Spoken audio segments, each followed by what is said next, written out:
this video, I want to expand on the topics that I discussed in part 2 of my traffic ethics series.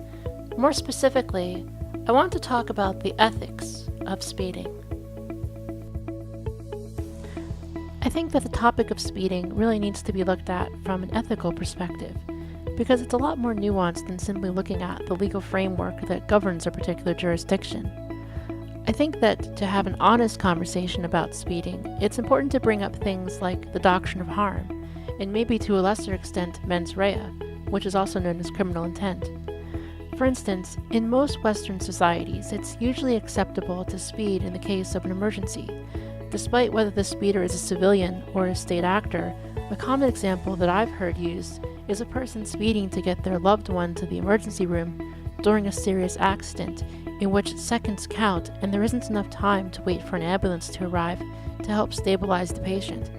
But that's an example of exigent circumstances, and it's perhaps a bit of an extreme example. Another more realistic example may simply be speeding to safely overtake another vehicle.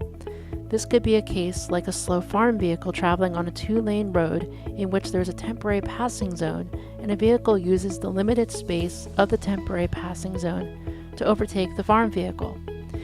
In the interest of safety, perhaps the motorist does momentarily exceed the speed limit so that he or she can quickly overtake the slower vehicle and get back into their lane to avoid a potential collision with opposing traffic. This, to me, seems like a reasonable case of speeding that, in my opinion, doesn't constitute criminal intent or even negligence on the part of the overtaking motorist.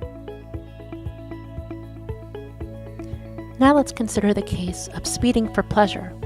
As with other aspects of this topic, I think that it's not just a simple matter of black and white. I think that it's a lot more complex than that, and various factors need to be considered, especially with regard to the doctrine of harm. What are the road conditions? What is the population density? What degree of infrastructure exists on the periphery of the road? What is the traffic density? To what degree is the motorist speeding? Does the motorist's speed surpass whatever limits the social zeitgeist dictates for that particular time and place? Does the subjective social zeitgeist even matter? Is there a more objective way by which we can judge the moral rightness or wrongness of the motorist's actions? Here's a related thought experiment that I think may help provide some foundational perspectives on the moral subjectivity of speeding. Let's consider two cases of sanctioned racing events like the Isle of Man TT and the 24-hour of Le Mans in Le Mans, France. The Isle of Man TT is an annual race that's sanctioned by the Isle of Man in which motorcycle racers from across the world participate in a 37 3/4 mile lap circuit that meanders through small villages, rural farmland, and rocky coastal regions, all while doing it at breakneck speeds that can exceed 200 kilometers an hour or 125 miles per hour. Because it's a sanctioned event that does involve negotiating village roads, barriers are installed throughout the region to protect bystanders and city infrastructure like homes and businesses. Let's consider a scenario in which a racer traveling at 200 kilometers an hour loses control of his or her motorcycle inside of one of these villages. In a first sub-example, let's say that the motorcycle careens at 200 kilometers an hour toward bystanders who have voluntarily chosen to watch the race, having been fully informed of the potential hazards of standing in that particular place at that particular time. The bystanders understand this risk and understand that the barrier may not protect them during a high-speed loss of control event. In this example, the motorcycle does bypass the barrier and it collides with and kills a bystander. Are the race officials and the racer considered morally reprehensible speeders because the actions of this particular motorcyclist have resulted in the death of an innocent yet fully informed bystander?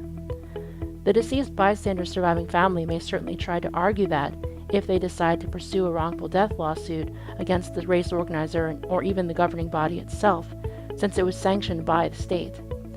The race organizer's attorneys may provide a counter-argument that says that the person voluntarily attended the race and knew what the risks were when they chose to attend the race on the sidelines as a bystander. In a second sub-example, let's say that the racer again loses control of the motorcycle at 200 kilometers an hour and the motorcycle careens off the course into the peripheral area of the village. In this case, let's say that it doesn't hit a bystander. Instead, it hits the home of a local villager. Let's say that this villager had no say whatsoever in whether or not the state would host this race.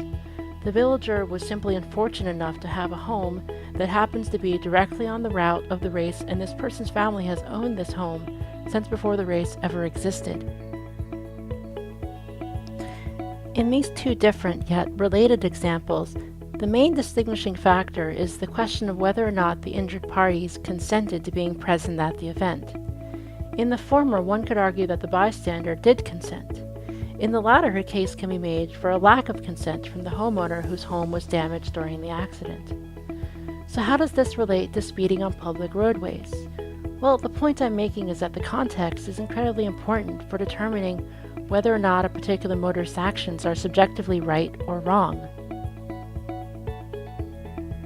Now that we've considered cases of sanctioned speeding on public roadways in a controlled manner, let's discuss some examples of unsanctioned, uncontrolled speeding on public roadways, and how this may or may not be considered reckless or harmful to other members of the public.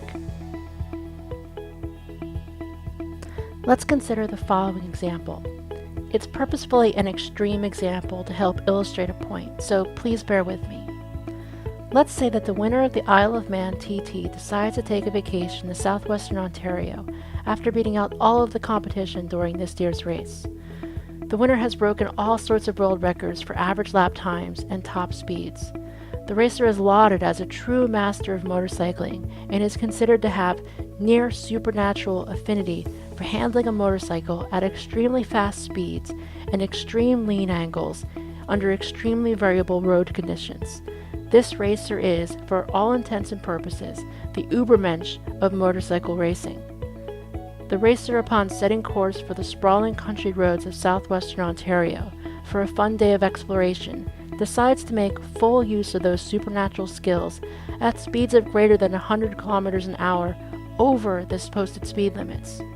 The motorcyclist overtakes all of the other vehicles with ease, negotiates curves with godlike ability, and even makes certain to dart out of the way of that toddler who ran after a ball into the street, or the family dog that escaped the backyard and was haphazardly running through the local main street. This godlike motorcyclist is fully aware of his or her abilities, is fully aware of the surroundings, and has the technical skill and judgment to avoid any obstacle such that he or she is posing absolutely no risk to other motorists or to the general public at large. Is this superhuman motorcyclist morally wrong despite not harming anyone? I would argue that no harm has occurred to anyone and that the risk of harm is, for all intents and purposes, non-existent. Now let's consider another case. A moderately experienced motorcyclist who idolizes the godlike racer from the previous example and wishes to emulate his hero has been practicing at his local racetrack on open track nights and has become more confident in his abilities.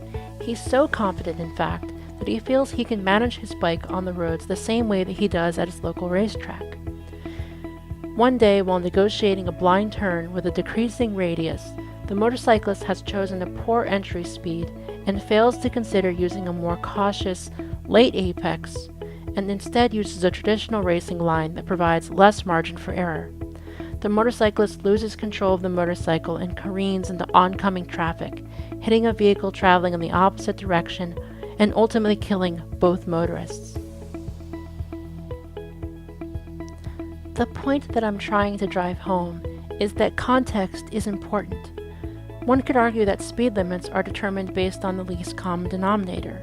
It's designed for an average motorist with average driving skills, operating an average vehicle with average braking and handling abilities on a road with an average population and traffic density that may or may not be slightly teased up or down based on the social zeitgeist at that time. Whether something is ethical or moral is not necessarily dependent upon whether or not it is legal. The legal system certainly does attempt to be a social approximation of morality that helps to maintain consistent order throughout a particular region. However, it should not be confused with wrongness or rightness. Sometimes they align, sometimes they don't. Are motorcyclists who speed on quiet country roads breaking the law? Yes. Are motorcyclists who speed on quiet country roads harming anyone? Maybe. Maybe not. It depends on the context. Are motorcyclists who speed on quiet country roads in the wrong? Maybe. Maybe not. It depends on the context.